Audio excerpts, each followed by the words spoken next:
जिस व्यक्ति को राजा बनना है या मुखिया बनना है, उस व्यक्ति को विश्वे देवा नाम के देवताओं की पूजा करनी चाहिए।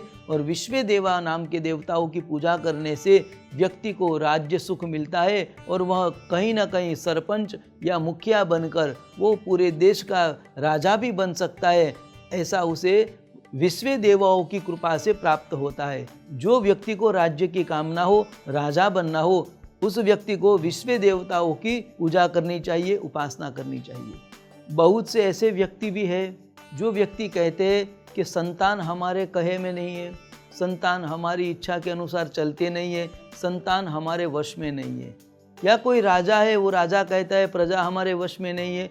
तो प्रजा या संतान अपने वश में रखने हेतु साध्य देव की पूजा करनी चाहिए, उसकी उपासना करनी चाहिए।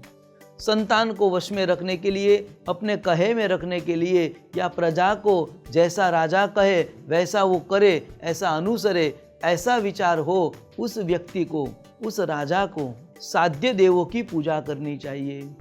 जिस व्यक्ति की आयु कम हो या फिर मरण तुल्य अवस्था में पड़ा है, उस व्यक्ति को जीवन दान प्राप्ति के लिए या उसकी आयु बढ़ाने के लिए उस व्यक्ति को अश्विनी कुमारों की उपासना करनी चाहिए।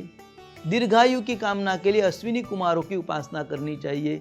अल्प आयु वाले व्यक्ति या कोई रोगी व्यक्ति है जिसकी आयु कम है, उस व्यक्ति की विशेष और लंबी दीर्घ आयु बने, उस हेतु अश्विनी कुमारों की उपासना करनी चाहिए और उसकी पूजा आराधना करनी चाहिए, जिससे व्यक्ति की आयु बढ़ती है और वो दीर्घायु बनता है। आयु तो बढ़ गई, परंतु निरोगी शरीर प्राप्ति के लिए, निरोगी शरीर मानी पुष्टि प्राप्ति के लिए, शरीर स्वस्थ बने, कोई भी रोग न आए, उस कामना के लिए माँ पृथ्वी की पूजा करनी चाहिए, माँ धरती की उपासना करनी चाहिए। शरीर में कोई भी प्रकार के रोग न सताए, कफ, पित्त और वात, ये तीन में से कोई भी प्रकार के रोग उस शरीर को न छुए, ऐसी कामना के लिए माँ पृथ्वी की उपासना करनी चाहिए, विष्णु पत्नी धरती की उपासना करनी चाहिए, जिसकी उपासना करने से व्यक्ति पुष्टि को प्राप्त होता है और सदैव निरोगी बनता है।